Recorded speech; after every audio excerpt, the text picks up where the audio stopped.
Hi friends, അപ്പോൾ വീണ്ടും ഒരു അൺബോക്സിംഗ് വീഡിയോ ആയിട്ട് ഞാൻ വന്നിരിക്കുകയാണ്. ഇന്ന് നമ്മൾ അൺബോക്സ് ചെയ്യാൻ പോകുന്ന വിവോയുടെ ഒരു മൊബൈൽ ഫോണാണ്. വിവോയുടെ Y12G എന്ന് പറഞ്ഞൊരു മൊബൈൽ ഫോൺ, ഒരു ബഡ്ജറ്റ് ഫോൺ എന്ന രീതിയിലാണ് കമ്പനി മോഡൽ ഇറക്കിയിരിക്കുന്നത്. അപ്പോൾ നമുക്ക് ഇന്ന് ഈ വീഡിയോയിൽ ബോക്സ് അൺബോക്സ് ചെയ്ത് ബോക്സിനകത്ത് എന്തൊക്കെ കണ്ടന്റുകളെന്ന് കാണിച്ചു തരാം. അതിനുശേഷം ഫോണിൻ്റെ ഒരു ഡീറ്റെയിൽ റിവ്യൂ നിങ്ങൾക്ക് തരാം. അപ്പോൾ അതിനു മുമ്പ് ഒരു കാര്യം പറയുന്നത്, നിങ്ങൾ ഈ ചാനൽ ഇതുവരെ സബ്സ്ക്രൈബ് ചെയ്തിട്ടില്ലെങ്കിൽ ഒന്ന് സബ്സ്ക്രൈബ് ചെയ്യുക. അപ്പം ബോക്സ് ഇങ്ങനെയാണ് കൊടുത്തിട്ടുള്ളത്. അതിൻ്റെ ബാക്കിൽ സ്പെസിഫിക്കേഷനും കാര്യങ്ങളൊക്കെ കൊടുത്തിട്ടുണ്ട്. ബോക്സിൻ്റെ പ്രൈസ് കൊടുത്തിട്ടുണ്ട് 13,990 രൂപയാണ്. പക്ഷേ ഇത് നിങ്ങൾക്ക് ഓൺലൈനിൽ 10,990 രൂപയ്ക്ക് കിട്ടും. അപ്പം 11,000 ഇതിൻ്റെ വില വന്നിരിക്കുന്നത്. ബോക്സ് തുറക്കുമ്പോൾ തന്നെ ഒരു മിനി ബോക്സാണ് ആദ്യം തന്നെ ഉള്ളത്. അപ്പോൾ അതിൻ്റെ ബാക്കിലായിട്ട് സിം ഇജക്ടർ ടൂൾ കൊടുത്തിട്ടുണ്ട്. അതുപോലെ യൂസർ മാനുവൽ കൊടുത്തിട്ടുണ്ട്. പിന്നെ ഒരു പ്ലെയിൻ കവർ കൊടുത്തിട്ടുണ്ട്. നല്ല ക്വാളിറ്റി ഉള്ളൊരു കവറാണ് ഇവർ കൊടുത്തിട്ടുള്ളത്. പിന്നെ നമ്മുടെ ഫോണുണ്ട് അടുത്തായിട്ട്.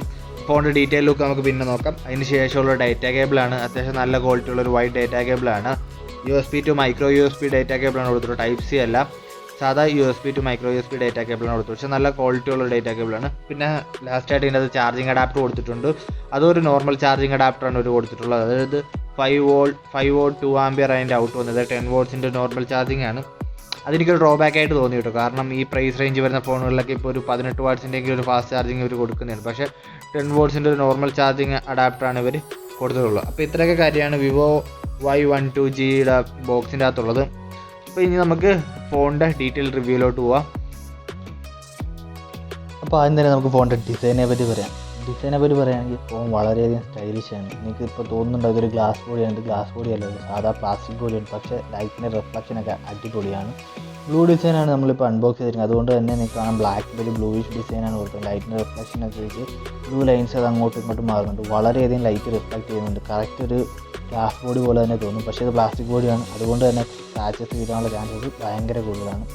വളരെ സ്ലിമ്മാണ്. വെറും 8 mm ആണ് ഇതിൻ്റെ വിട്ട് എന്ന് പറയുന്നത്. കയ്യിലൊതുങ്ങും. പിന്നെ താഴത്തായിട്ട് വിവോൻ്റെ ബ്രാൻഡിങ് കൊടുത്തിട്ടുണ്ട്. മുകളിലായിട്ടാണ് ഇതിൻ്റെ ക്യാമറ മോഡ്യൂൾ വന്നിരിക്കുന്നത്. എനിക്ക് ഇതിൻ്റെ ഡിസൈൻ ഭയങ്കര ഇഷ്ടപ്പെട്ടു. പ്ലാസ്റ്റിക് ഡിസൈൻ ആണെങ്കിലും സ്ക്രാച്ചസ് വീഴാനുള്ള ചാൻസസ് ഉണ്ട്. അതുകൊണ്ട് തന്നെ കവറിട്ട് മാത്രമേ യൂസ് ചെയ്യാവുള്ളൂ. ഫോണിൻ്റെ കൂടെ തന്നെ ഒരു കവർ ലഭിക്കുന്നതാണ്. നിങ്ങൾക്ക് വേണമെങ്കിൽ വേറെ ഏതെങ്കിലും കവർ ഇട്ട് യൂസ് ചെയ്യാവുള്ളൂ. ഇതിൻ്റെ ബാക്ക് ക്യാമറ വന്നിരിക്കുന്നത് 13 മെഗാ ഒരു പ്രൈമറി ക്യാമറയും 2 മെഗാ ഒരു സെക്കൻഡറി ക്യാമറയാണ്. കാണുമ്പോൾ ഒരു ട്രിപ്പിൾ റിയർ ക്യാമറ പോലെയൊക്കെ തോന്നുമെങ്കിലും ഒന്ന് ഡമ്മിയാണ്. 2 ക്യാമറ അതിൻ്റെ ബാക്കിലുള്ളൂ. അതിൻ്റെ താഴത്തായിട്ട് ഫ്ലാഷ് ലൈറ്റ് കൊടുത്തിട്ടുണ്ട്. അതുപോലെ തന്നെ ഇതിൻ്റെ ഫ്രണ്ട് ക്യാമറ വന്നിരിക്കുന്നത് 8 മെഗാ. ഓവറോൾ എനിക്ക് പ്രൈസ് വെച്ച് നോക്കിയപ്പോൾ ക്യാമറയുടെ പെർഫോമൻസ് വളരെ നന്നായിട്ടാണ്. നല്ല ഫോട്ടോസ് വീഡിയോസൊക്കെ ക്യാപ്ചർ ചെയ്യാൻ പറ്റുന്നുണ്ട്.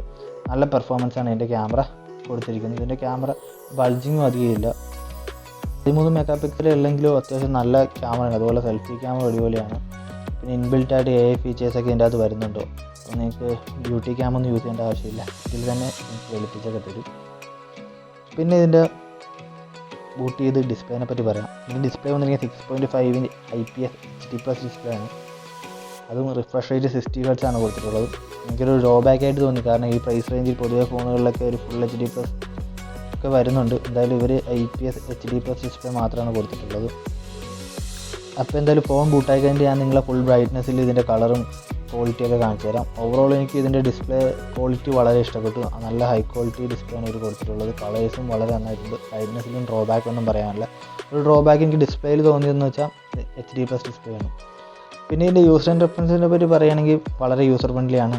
പൊതുവേ വിവോൻ്റെ ഫോണുകളൊക്കെ വളരെ യൂസർ ഫ്രണ്ട്ലി ആണ്. ഈസി ആയിട്ട് നമുക്ക് യൂസ് ചെയ്യാം. താഴത്തുനിന്ന് ഡ്രോ ചെയ്ത് കഴിഞ്ഞാൽ എല്ലാ ആപ്പും അവൈലബിൾ ആണ്. അതുപോലെ തന്നെ ആപ്പ് ഡ്രോവർ വേണമെങ്കിൽ ആ ഫീച്ചേഴ്സും ഇതിൻ്റെ അകത്ത് അവൈലബിൾ ആണ്. നോച്ച് ഡിസ്പ്ലേ ആണ് വന്നിരിക്കുന്നത്. അത് കുറച്ച് ഔട്ട്ഡേറ്റഡ് ആണെന്ന് വേണമെങ്കിൽ പറയാം. എങ്കിലും ഓക്കെയാണ്. യൂസർ ഫ്രണ്ട്ലി ആണ്. നിങ്ങൾ വേറെ ഏതെങ്കിലും വിവോ ഫോൺസ് യൂസ് ചെയ്തിട്ടുണ്ടെങ്കിൽ എനിക്കറിയാം. ഇതിൻ്റെ ഫൺ ടച്ച് OS ആണ് ഇതിൻ്റെ അകത്ത് വന്നിരിക്കുന്നത്. സെയിം യൂസർ ഇൻ്റർഫിയറൻസ് തന്നെയാണ് വന്നിട്ടുള്ളത്. ഓവറോൾ ബ്രൈറ്റ്നസിൻ്റെ ക്വാളിറ്റി അടിപൊളിയാണ്. നല്ല ബ്രൈറ്റ്നസ് ഉണ്ട്. അതുപോലെ ഡിസ്പ്ലേയിൽ കളേഴ്സും അത്യാവശ്യം നല്ലതാണ്. എഡ്ജസിലൊന്നും ബാക്ക് ഡ്രോപ്പോ ബെസൽസോ ഒന്നും ഡ്രോബാക്ക് ആയിട്ട് നമുക്ക് ഡിസ്പ്ലേയിലൊന്നും എടുത്തു പറയാനില്ല. ആകെയുള്ളത് ഒരു HD+ ആണ്. ഫുൾ HD+ ഡിസ്പ്ലേ അല്ല. ഞാൻ എന്തായാലും നിങ്ങളൊന്ന് ഫുൾ ബ്രൈറ്റ്നസ്സിൽ ഇട്ട് ഇതിൻ്റെ ഡിസ്പ്ലേ കാണിച്ചു തരാം. ഫുൾ ബ്രൈറ്റ്നസ്സിൽ ഇതിൻ്റെ കളറൊക്കെ നിങ്ങളൊന്ന് ശ്രദ്ധിച്ച് നോക്കി. നിങ്ങൾക്കിത് ഇഷ്ടപ്പെടുമോ ഇല്ലയോ എന്ന് നോക്കിയോ. അപ്പോൾ ഫുൾ ബ്രൈറ്റ്നസ്സിലാണ് ഞാൻ പോയിട്ടിരിക്കുന്നത്. ശരിക്കും ഈ മോഡലിൻ്റെ 2 കളർ വേരിയൻറ്റ് അവൈലബിൾ ആണ് കേട്ടോ. ബ്ലൂവും ബ്ലാക്കും അങ്ങനെ 2. ഇപ്പോൾ നമ്മൾ അൺബോക്സ് ചെയ്തത് ബ്ലൂ വേരിയൻ്റ് ആണ്. അപ്പോൾ 2 വേരിയൻ്റ് ഉണ്ട്.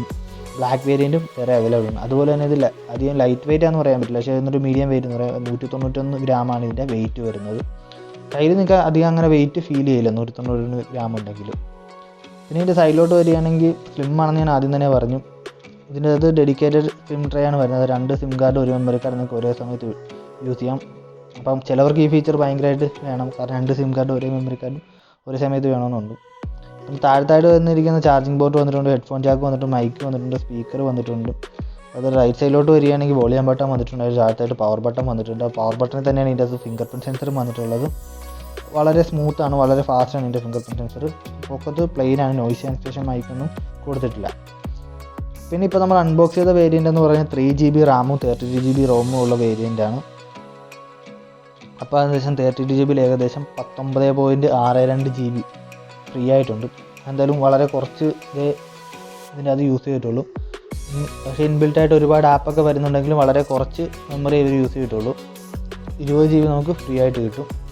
പിന്നെ ഇതിൻ്റെ അകത്ത് വന്നിരിക്കുന്ന ആൻഡ്രോയിഡ് 11 തന്നെയാണ് വന്നിരിക്കുന്നത്. ആൻഡ്രോയിഡിൻ്റെ ലേറ്റസ്റ്റ് വെർഷൻ തന്നെ ഇതിൻ്റെ അകത്ത് വന്നിട്ടുണ്ട്. അതുപോലെ തന്നെ ഇതിൻ്റെ ബാറ്ററിയെ പറ്റി പറയുന്നത് 5000 mAh ഒരു ബാറ്ററി ഉണ്ട്. നിങ്ങളൊരു നോർമൽ യൂസറാണ്, നിങ്ങൾക്ക് അധികം ഗെയിമിംഗ് ഒന്നും ഇല്ലെങ്കിൽ നിങ്ങൾക്ക് സുഖമായിട്ട് 1.5 ദിവസം 2 ദിവസം ബാറ്ററി ബാക്കപ്പ് കിട്ടും. നല്ല ബാറ്ററി പെർഫോമൻസ് ഉണ്ട്. അധികം ചാർജ് പെട്ടെന്ന് വലിക്കുന്നതായിട്ട് എനിക്ക് തോന്നിയില്ല. അത്യാവശ്യം ഗെയിംസൊക്കെ കളിക്കാം ലാഗില്ലാതെ തന്നെ.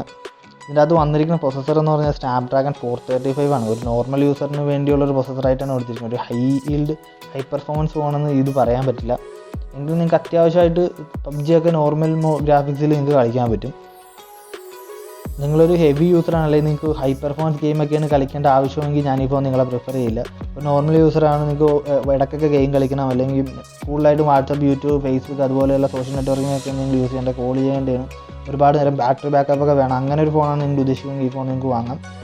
പിന്നെ ഇതിൻ്റെ ബിൽഡ് ക്വാളിറ്റി അപാരമാണ്, അതുകൊണ്ട് തന്നെ നിങ്ങൾക്ക് എടുക്കാം. വിവോൻ്റെ പൊതുവേ നല്ല ക്വാളിറ്റിയുള്ള ഫോൺസാണ് ഇറക്കുന്നത്. ചാർജറും അതുപോലെ ഡേറ്റക്കുള്ള എല്ലാം നല്ല ക്വാളിറ്റി തന്നെയാണ് ഇവർ ഇറക്കിയിട്ടുള്ളത്. ഇത്രയൊക്കെ കാര്യങ്ങളാണ് വിവോ Y12G. പിന്നെ എനിക്ക് പൊതുവേ വിവോയുടെ ഫോണുകൾ വെച്ച് നോക്കുമ്പോൾ ബാക്കി ഫോണുമായിട്ട് കമ്പയർ ചെയ്യുമ്പോൾ കുറച്ച് ഓവർ പ്രൈസ്ഡ് ആയിട്ട് തോന്നും. പക്ഷേ ക്വാളിറ്റി വെച്ച് നോക്കുമ്പോൾ നമുക്കത് വേണമെങ്കിൽ കോംപ്രമൈസ് ചെയ്യാവുന്നതാണ്. അപ്പോൾ ഇത്രയൊക്കെ കാര്യമാണ് ഇതിനെപ്പറ്റി പറയാനുള്ളത്. അപ്പോൾ ഈ വീഡിയോ നിങ്ങൾക്ക് ഇഷ്ടപ്പെട്ടെങ്കിൽ ലൈക്ക് ചെയ്യുക. അതുപോലെ തന്നെ ഈ ചാനൽ ഇതുവരെ നിങ്ങൾ സബ്സ്ക്രൈബ് ചെയ്തിട്ടില്ലെങ്കിൽ സബ്സ്ക്രൈബ് ചെയ്യുക. അതുപോലെ തന്നെ നിങ്ങൾ ഈ ഫോൺ വാങ്ങുകയാണെങ്കിൽ നിങ്ങളുടെ അഭിപ്രായം ഈ ഫോൺ യൂസ് ചെയ്തിട്ട് എങ്ങനെയുണ്ടെന്ന് ഒന്ന് എന്തായാലും കമൻറ്റ് ചെയ്യുക. അടുത്ത വീഡിയോയിൽ കാണാം. ബൈ.